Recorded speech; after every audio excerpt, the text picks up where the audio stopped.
Are plants actually trying to kill you? That is the claim some people are making. And today we're talking about a video that makes that very claim that plants are trying to kill you. I'm going to walk through it, kind of show you how I analyze videos like this and give you the nuance that's probably missing. Let's get started. Today we're gonna do things a little bit different. I'm going to be reacting to a video. So I somehow ran across this video online and wanted to check it out. And it has over 1 million views, so it's reached a huge audience. And I'm gonna go through and kind of talk about certain clips that I saw from this lecture. And I don't wanna bore you with the full 30-minute video because you can watch that yourself. But I don't want to just be talking over that, right? Eventually it turns into a 2 or 3 hour video and nobody has time for that. So even on double speed, which I'm told is impossible to do with me because I speak too fast, but that's what we're going to go through. And I absolutely also want to mention that I want to say I'm doing this with the utmost amount of respect for anybody who does this. Anybody who goes to an academic presentation, gives a presentation and talks and put themselves out there, I respect that immensely. And so this is just more me working through this. I've had people say, hey, Jordan, how do you interpret things? Like, how do you synthesize things? And that's really what this is. This is not necessarily a full deep dive rebuttal on anything that they have to say, but it's more just me kind of walking through my thought process when I listen to a video or a lecture or read a paper or whatever. This is kind of what I think. And so that's what we're going to dive into today. And the talk specifically we are going to talk about is titled Plants Are Trying to Kill You. It's by Dr. Anthony Chaffee. He has a big social presence. And so we're going to walk through that today. So they have defenses just like any other living organism. And while animals can run away or fight back, plants can't. And so they use a lot of different things, but poison is one of their main deterrents. They use these defense chemicals to poison the animals that are trying to eat them. And they have hundreds of different ones geared towards different animals, insects, and pathogens that are trying to eat them. And so here is the main argument of his entire presentation. He says that plants all have defensive mechanisms to protect themselves. And although that is definitely true, that plants do have defensive mechanisms, the position he takes is that therefore, because they have this, all of them must be bad and they are trying to kill you. And I will mention, you'll hear me mention multiple times in this video, big claims require big evidence. And so I want to see what exactly he's talking about here in terms of the evidence that he shows for this. So once again, not a attack on anything, just kind of how I think when someone says, hey, plants are trying to kill you, you should stop eating plants. That is definitely countercultural, right? And so when something is going against mainstream idea, we have to think, okay, what is the evidence that supports that? So let's take a look. The way I came to the way of eating that I do, which is really just meat and water, is 22 years ago when I was taking cancer biology at the University of Washington in Seattle. We went over how plants use defense chemicals in order to defend themselves, but we were looking at this from a cancer perspective, so we were looking at carcinogens. And we learned 20 years ago that Brussels sprouts alone had over 136 identified human carcinogens in them. And that just, white cat, I'm telling you, this is why kids, no one likes Brussels sprouts, right? And that's why, right? That bad taste, that bitter taste is your brain and your tongue, which are sophisticated machines, and they can tell you, like, hey, this is bad for you, spit it out. So if and that's what we would normally naturally do as a kid. So you give an infant a piece of broccoli, they will hate you for it, You give them a piece of bacon, and their eyes light up. Okay, so Dr. Chaffee then goes on to make the claim that Brussels sprouts have an enormous amount of carcinogens, something to the effect of like 136 known carcinogens. I thought that was fascinating. I'm like, wow, that's, I'm not surprised there's some carcinogens in any sort of fruit, vegetable, whatever. I'm sure meat has them as well. But I couldn't specifically find that number anywhere. I kind of Google searched that and looked and I couldn't see it. And I have no doubt that he received that number at one point in his class or something similar to that. So I'm not doubting that. I just couldn't very easily verify that and found that. So something that big, I think probably should be sourced when you say they have 136 carcinogens. He said, his professor said it. To me, it's like, okay, where are we seeing that? I'd like to be able to confirm that. Couldn't quite see it. But then next he mentions the kids, right? So that they're going to hate you if you give them broccoli, but their eyes light up if you give them bacon. I thought that was an interesting metaphor. And I didn't think it was a fair comparison. So I'm not saying obviously like, yeah, bacon's amazing. Like bacon's delicious versus Brussels sprout. That's probably going to happen. But essentially he's comparing a very processed form of meat to just a standard vegetable. And I don't know if he's talking about a cooked or raw broccoli. It still stands. That's fine. But he's saying that a processed form of food is more palatable than an unprocessed form of another food. Just not a straight comparison there at all. So what he could say is something like, or I could say something like, hey, I gave my child raw ground beef and they hated it. They spit it out. It was terrible. And then, after that, I gave them a soft olive oil soaked piece of broccoli with lots of salt and garlic and they ate it up and they loved it. Or you could say like, hey, I gave my kid a candy bar and his eyes lit up and he loved it. It's like, well, yeah, like more palatable things kids are going to like. And so what's missing here is the understanding that the vast majority of times plants do need some sort of processing, right? Or to be cooked to have their most beneficial effects and decrease the bad things that come from them, right? And so also you've got to compare apples to apples, right? So which is, the final version of a plant versus final version of meat. And because most people I see on the carnivore aren't eating raw meat, right? We process that. And so we pretend that like, hey, these unprocessed vegetables, like that's how everyone eats it, versus meat, which is, they cook it, right? So that's the thing. And bacon's just a super processed version of that. So it's not even a fair comparison. You've got lots of salt, you've got additional things there. So I will give him benefit of the doubt that he could have, listed steak, because steak requires like minimal processing and that could have worked in that comparison. But I just wanted to say, a lot of times we hear like, oh, vegetables are bad. Like in their raw, they might have more of these bad things that he talks about. But when we process them, a lot of them aren't necessarily the same as they were before. And so I always will say we got to compare apples to apples, but it's attention grabbing, but I just want to mention that. We were quite taken aback by this, obviously. We were very, very shocked, as some of you may be right now. And I remember thinking in my head, well, but vegetables are still good for you though, right? And our professor must have just read our minds. He looked at us like, you guys aren't getting this. And he just said, I don't eat salads. I don't eat vegetables. I don't let my kids eat vegetables. Plants are trying to kill you.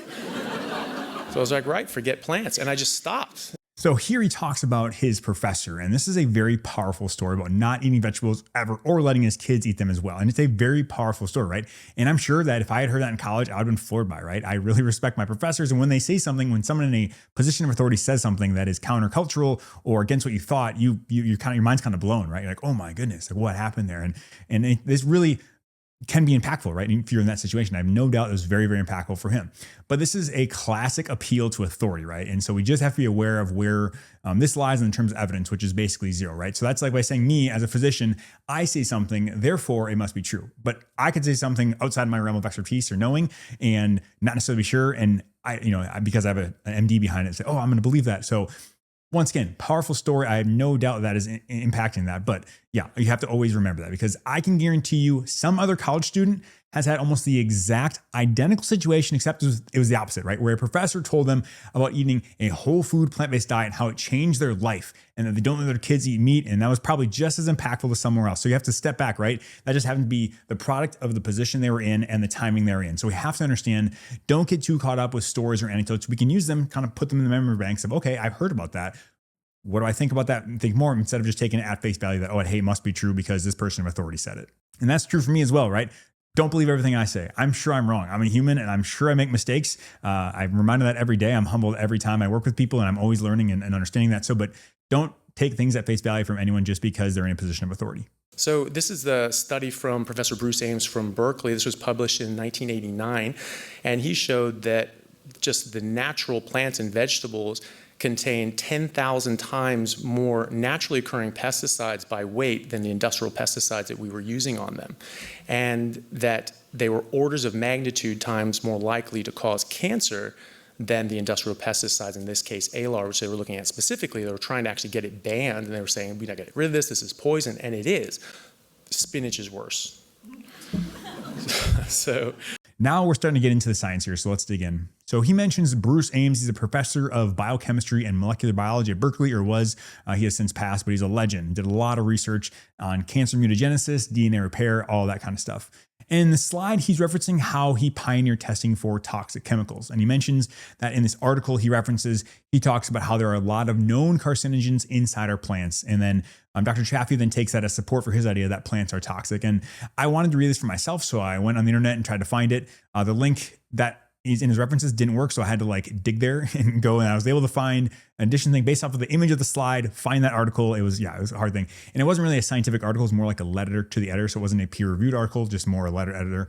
And in the letter, they're talking about this chemical called ALAR, right? It produced some liver tumor in rats, and people were trying to get it canceled, saying, hey, we shouldn't have this as a preservative. They're talking about ALAR and, as a pesticide or whatnot. And in the article, he talks about how we don't talk about the natural carcinogens, right? So we find in our everyday food. So he's saying, hey, everyone's freaking out about ALAR. What about the regular carcinogens that we have every day in all the food?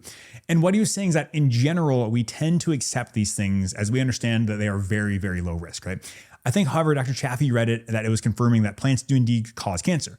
And for me, I feel like that was a little bit of a disconnect in the way I interpret it. Clearly, what the scientist was saying is, hey, we understand lab studies in rats are very different from human exposure. And there are many, many, many more things to think about in terms of diet, lifestyle, and how we interact with whole foods and not just isolated compounds in regards to cancer. So he's saying, hey, when you eat a food, you're eating more than just that single compound we've isolated. We're eating the whole food that has lots of other things as well.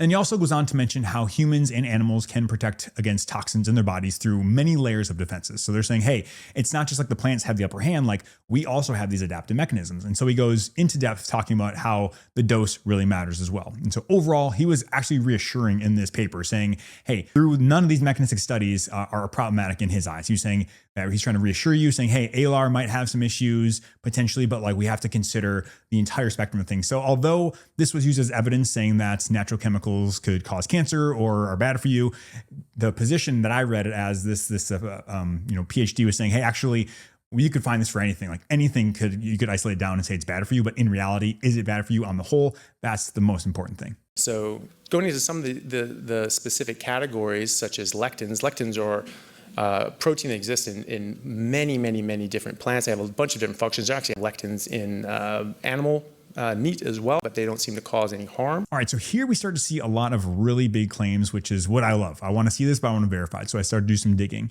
And first, let's talk about how he says, hey, lectins in meat, they don't matter, that they don't matter, but lectins in plants do. And I wish he would have expanded more on that. I didn't see any other sources for that saying, hey, like those lectins are fine, just like take my word for it. So I would love to see that, and that's interesting. These are proteins that can bind to carbohydrates, and so they can bind to carbohydrates on the surface of your cells. And this is something that's been researched more and more. So we talk about a lot of carbohydrates here, how that can affect insulin, how hyperinsulinemia can cause all sorts of different problems. But what we don't necessarily know about is that certain lectins can actually bind to your insulin receptors and bind them more tightly than insulin and cause a greater insulinogenic effect. It can also bind to leptin receptors. And leptin, so this is leptin is obviously a satiety signal. So it's released from your adipose tissue and your stretch receptors. When your stomach is full, it goes to your brain and says, hey, we're full, we're hungry, or we're not hungry, we don't need to eat, we have enough energy. So you block that off, which insulin will do as well.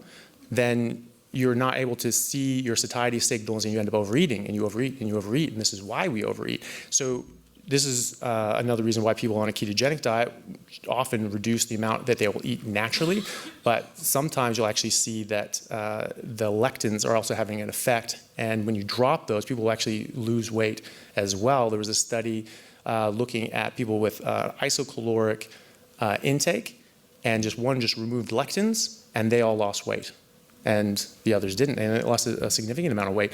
From the satiety perspective, there's no reference to that study. I would love to see that when we're talking about how they have, isocaloric ones and for lectins versus non-lectins, satiety and weight loss. I didn't see a source for that. I would love to see that. It's also implicated in things like Parkinson's disease. They actually found that lectins can actually track up the vagus nerve and get into the substantia nigra and damage your cells there, and are implicated and thought to be a part of Parkinson's, or at least a contributing factor to Parkinson's. Demonstrating this, there was a study in 2015 out of Denmark where they looked at all the people who had a vagotomy, where they cut the vagus nerve between the 1970s and the 1990s, sort of mid, and they found that in this population there was a 67% reduction in Parkinson's rates. Interesting. Something I did notice that I did want to mention as well, and but I do want to give him credit. There were definitely some sources that were there. So the vagus nerve talk he was talking about with the, going up through the vagus nerve for Parkinson's, that actually did link to academic papers, but there were some issues with those as well. So one study was talking about the lectins tracking back the vagus nerve, was a reference to a paper that was talking about roundworms. And once again, no problem with mechanistic studies, not at all. But when we're saying, hey, it tracks back, we see it in the roundworms. And then he talks about a paper about those who had the vagus nerve cut off. That wasn't humans, but to make that jump saying, hey, saw it in roundworms, then we had this observational thing in humans. That's a big jump to say it causes that. Could it? It absolutely could, but we don't know. So the paper talking about cutting that vagus nerve was indeed humans, but was an associative observational study from people who had previously had it done, and we're comparing the risk of Parkinson's disease. So no way can we know if this is causal, or can we infer causality from it, right? Because there's lots of things. And this is a very common thing that happens. You take ideas from studies, smaller studies, and then extrapolate them saying, hey, they mechanistically make sense, so therefore they must be true.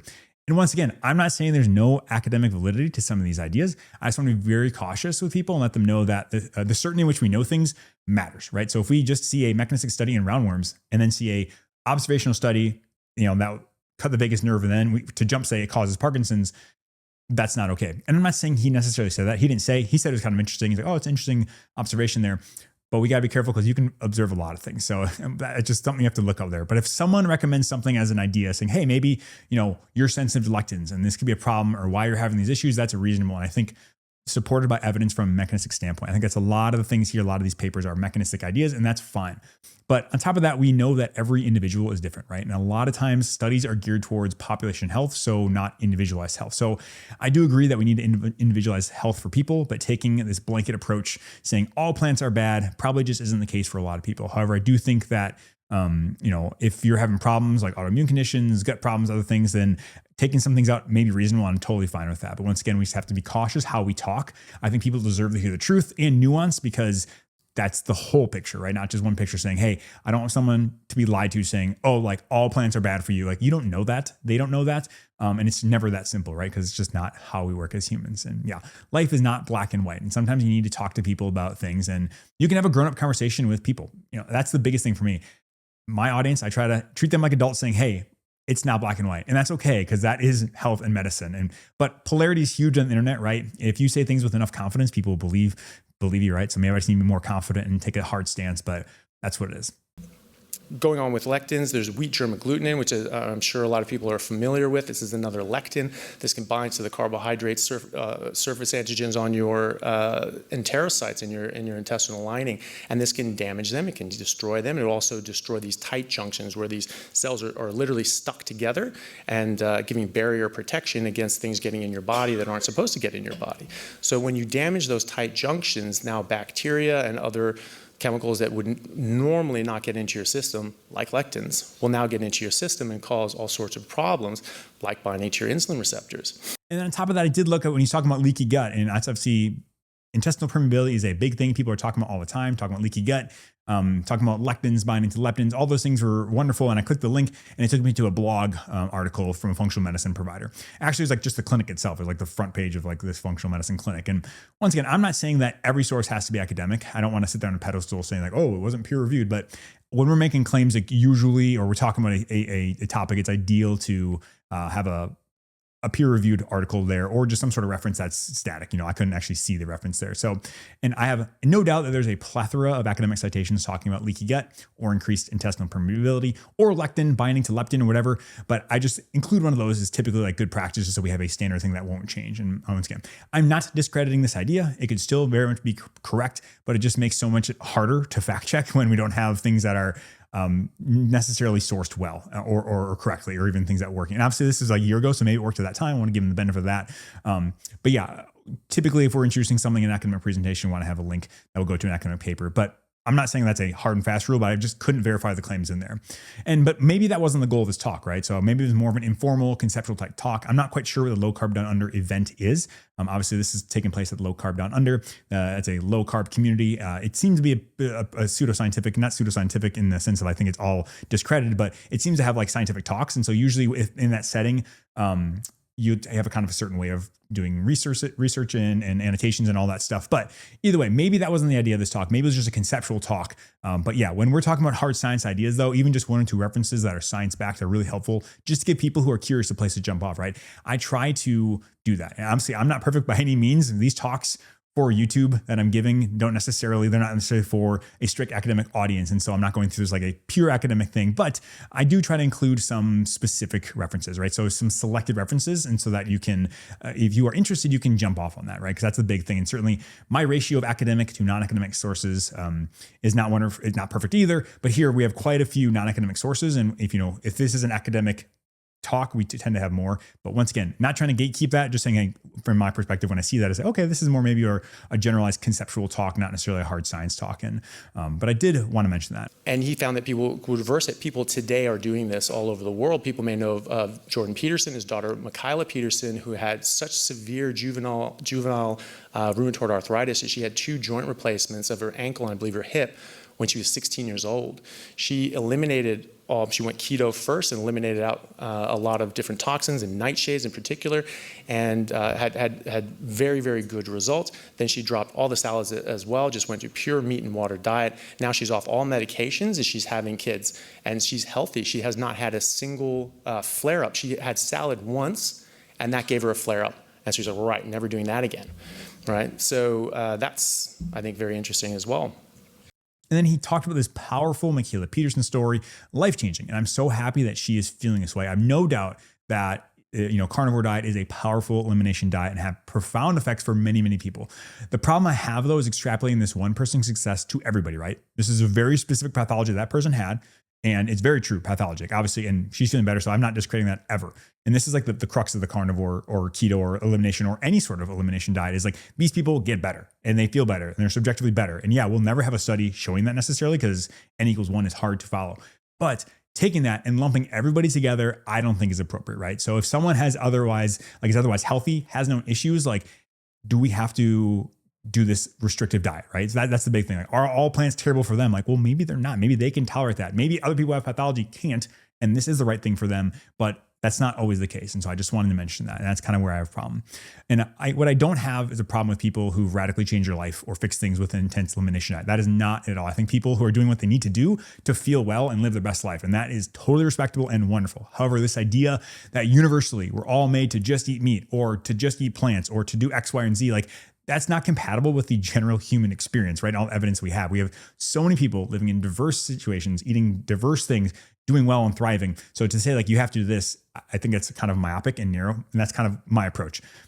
Once again, if I was more polarizing, it'd probably be better. And I'd probably have more views on YouTube, but that's okay. I sleep well at night. So you have these cyanogenic glycosides, and these exist in things like cassava root, which is a very important root, which we'll talk about. Also almonds and bitter almonds. They respond to damage.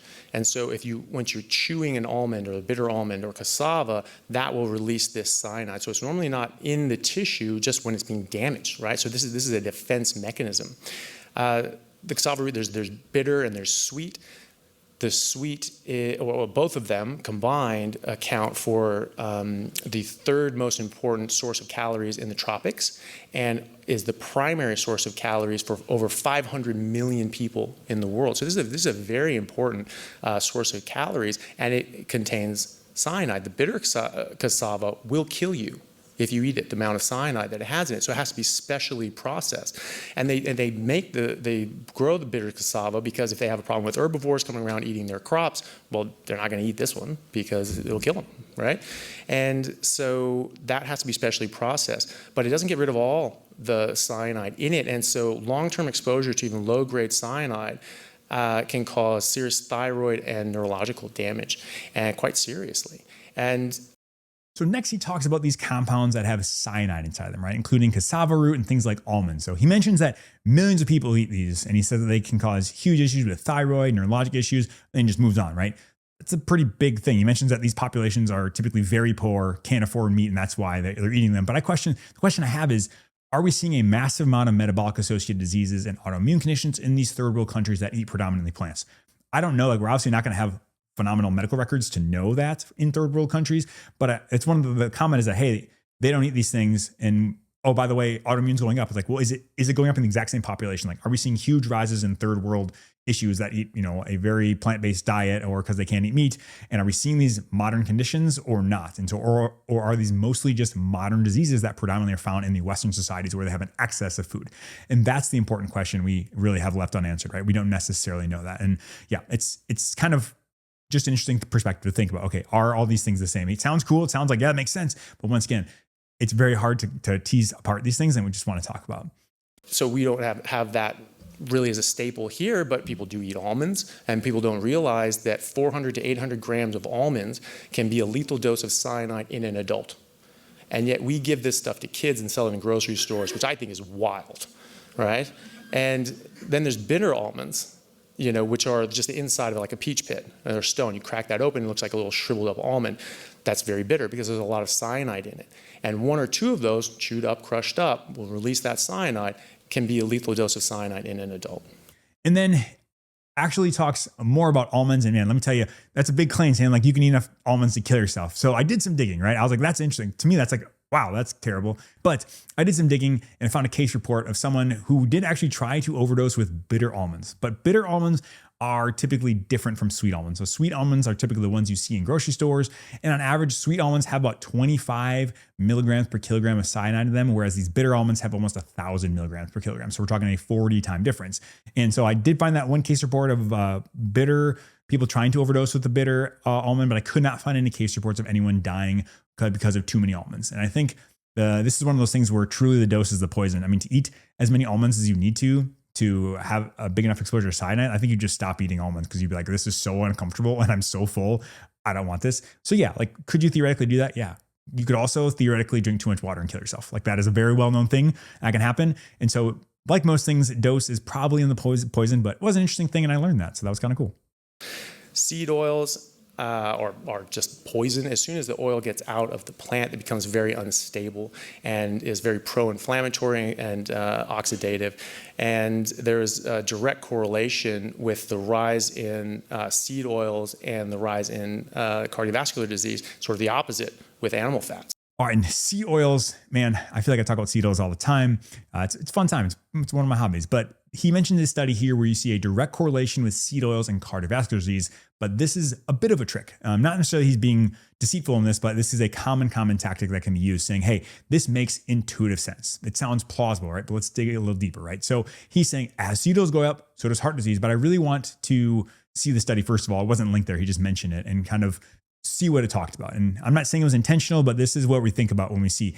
I can pretty much guarantee you that I could find an increased rate of heart disease with a number of things. Like literally, I don't know, I'm just making it off the top of my head, but I bet you could find an association with the number of cars on the road, because those have increased over time, as heart disease probably has. The number of televisions purchased, those probably went up.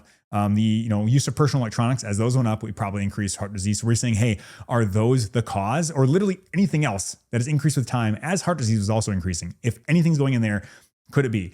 Like that's the thing. Like these observational studies, it's just interesting. And commonly folks who point to this data will use it in their favor, right? They say, hey, look at that, seed oils, heart disease, that's bad. But if you were to present very similar data showing LDL going up or LDL risk with cardiovascular disease, they would rightfully point out that you can't prove anything from the data, right? So this is one of those things where if you show someone a observational study saying, hey, like this seems to be linked with LDL and cardiovascular disease, they'll immediately be like, no, like that, no, you can't say that. Like that's not right. And because that is correct, you can't understand causality from an observational study. But when you do the same thing with seed oils, that's kind of the idea, right? So it's almost like the idea of, hey, rules for thee, but not for me. Like this is bad data because I don't agree with it, but then this bad data I agree with, so it's actually fine. And they're kind of using the data to fit their narrative. And once again, I'm not saying that's what he's doing. That's just a common tactic I see online. I wanted to talk about that. And so I have lots of other information on seed oils and whatnot, and that could be a whole nother can of worms and podcast, but I just wanted to mention that. Photosensitivity is quite interesting. There's different furanocoumarins that I mentioned before, especially in the citrus and carrot family. And so things like limes, just the juice of limes have these furanocoumarins in them. And then when they get on your skin, they react with light and they are activated by light, and they will bind to proteins and DNA and cause permanent damage.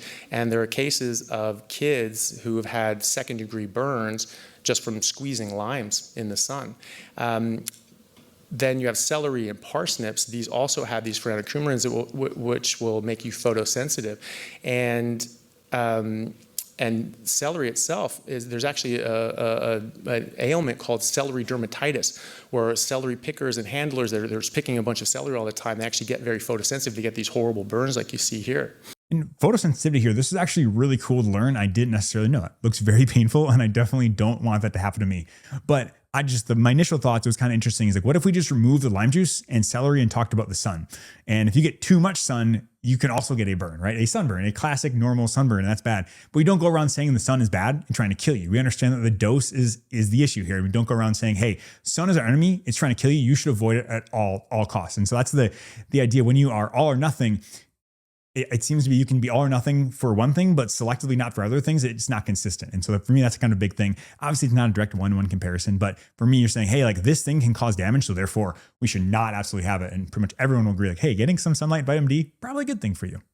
Does it have any vital, essential nutrients that you have to have that you cannot get from meat. Well, no, it doesn't. And we have endless examples of this going back through antiquity, but even current examples today, the Maasai, the Inuit, the Nanette, and all of our ancestors have lived through previous ice ages and things like that, where we didn't have access to all these different sorts of plants, and they really relied on a meat-based diet. They did fine. I've been doing fine. I've been doing this for literally decades, and there are other people that have been doing it far longer than I have, coming from a Western European background. In this claim here, he mentions that there's absolutely nothing you can't get through meat in terms of your daily allowance of everything that you need. And if you look online, you can find certain meat to get you pretty much everything you need, but it takes a considerable amount of effort to get there. So for any diet doing that, so even more so for meat. So let's say, just take, for example, folate. So folate is critical. It's really important for lots of things. It's important for red blood cells, for neural development, all these important things in life. 400 micrograms per day are recommended. In a plant-based diet, that would be more like 4 cups of broccoli or and 1 cup of lentils. So nothing, it's obviously 4 cups of broccoli is a decent amount, spread it out throughout the day, but you could get it through 4 cups of broccoli, or about 1 cup of lentils has it in and of itself. Whereas meat, the way to get that would be beef liver. You'd have to get like 6 ounces, which is a pretty hefty serving of beef liver, or 177 ounces of ground beef. That's a lot of ground beef. So, a lot of people say, hey, I eat nothing but beef. Like on the carnivore diet, I ate beef. That's all I eat, beef. Well, if that's the case, they're eating like ground beef. Are you eating beef liver? And a lot of people aren't, because it just doesn't taste good. I remember the first time I ever tried that, I was like, well, that's terrible. So people probably aren't getting that. Next, let's move on to vitamin C. So vitamin C, about 90 milligrams per day recommended. Plants, that comes out to like 1 cup of strawberries, 1.5 oranges, or half a cup of red bell peppers, and you've hit your vitamin C. There's a reason that limes are really important on old pirates and ocean voyages, because you just need a little bit to get that vitamin C. From meat, it has to be a lot more. So about 3.5 ounces of beef liver has about 1.3 milligrams of vitamin C. As I mentioned before, 90 is our goal. So 3.5 ounces get you 1.3, not a lot. Beef kidney offers about 9.4 milligrams in every 100 grams. Chicken liver is probably one of the best sources that I found. It's about 17.9 milligrams in a 100 gram serving. Spleen is probably even higher, a little bit, 45.5 per 100 grams, equivalent to about 51% of the value there. But it's not that common, right? So you have to really be conscious about this. And so meat becomes a lot trickier, and people who only eat beef are probably gonna be in trouble and really need to think hard about this. And so this is something to think about, right? This is the same thing from a completely plant-based diet. You need to add in things like B12. Like, how do you supplement that? How do you get that? And I'm not saying, once again, it's not untenable, but to say meat is everything you need, for most people who hear that, they think, cool, rock on. Like, I'll just eat ribeye and ground beef and I'm good. And they probably aren't getting everything they need from an optimal perspective. And so I do want to talk about this idea of hormesis for a second. So hormesis is the idea that there's kind of a dual phase response to something. So like low levels of stress lead to adaptation in your body and get you stronger and better, whereas too much can be an issue. Essentially, it's like all things we do in life. Like a little exposure gets you better. You think about exercise and working out, like that is essentially what hormesis is. It's a lower dose can be good, and you can robustly respond to that and get used to it and get better and make improvements. And the same thing could be said for certain exposures to plants and vegetables. Hey, this low level, this thing might actually create a beneficial net effect. Like if it's low enough, if we've processed it well, if we've cooked it, and then you eliminate the bigger burden, and then it's just a lower burden, and you can respond well and you get the benefits from them. That's a very possible idea.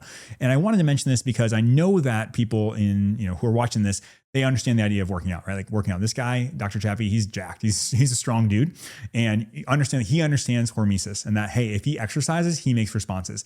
I can guarantee you our ancestors didn't waste their time exercising because they were just like, hey, I need to survive. So we talk about all this ancestral eating, like, hey, this is our ancestors' day. This is perfect. This is perfect. Well, like they didn't work out because, they didn't have the energy or calories to do to, and carrying on too much mass is metabolically expensive. And so making the comparison of like what used to happen is perfect, that's a natural fallacy, right? Because we understand things today that they didn't, or we have luxury today where we can do things they didn't. We understand that you can get bigger, faster, stronger by having gradual loads on things. And we understand that, hey, we can become accustomed to these loads and get there. And that's kind of the whole idea behind the talk is hormesis, that there might be a kind of perfect range of, hey, a little bit gets you the adaptations you want, but too much might be an issue. And that's kind of what we're looking at here is, hey, maybe if you eat this much, it's a problem for you. You can't handle it. But if you eat a little bit, that can be beneficial. It's a concept that I've seen on the internet lots and lots of times. I just wanted to at least mention it, saying, hey, this is what I've seen. This is a concept we could be talking about that wasn't addressed here that I wish it was. And finally, takeaway points here. First of all, I don't care how you eat. I don't mean that in a mean way, saying like, I don't care about you. I do care about you. If you're listening to this, I really appreciate it. And to know that, hey, I care about you and I want what's best for you. But at the end of the day, you are an autonomous adult. You can do whatever you want. The main thing that I care about is that you're informed, right? If you say, hey, Jordan, I've listened to all your podcasts. I've heard the stories and I understand the risks and I want to do this. Great. That's all I can ask for, is that you know this, you've walked through this systematically, you understand the risks and you're going for it. That's fine. And that's okay. That's all I really, really care about. Like I will still like you if you eat a plant-based diet, if you do carnivore diet, if you eat keto, look, I don't care what you do, how you eat. I think you are inherently a worthwhile person and I will like you and I will give you respect and you deserve that. And I think we lose that a lot today on the internet. But I think for most people, this is probably a bit extreme. For some, though, it might be necessary, and that's okay, right? Some people get life-changing results on a strict, autoimmune protocol or elimination diet, and that's amazing. I'm good with that. But then you just have to think about other big rocks, right? So if we're having these, what are we missing? Are we missing certain nutrients? Does it increase our risk for other risk factors? And we won't go into cardiovascular disease and all that stuff, a bunch of other talks on that. So it's just one of those things where I am not personally saying, hey, you can't do this.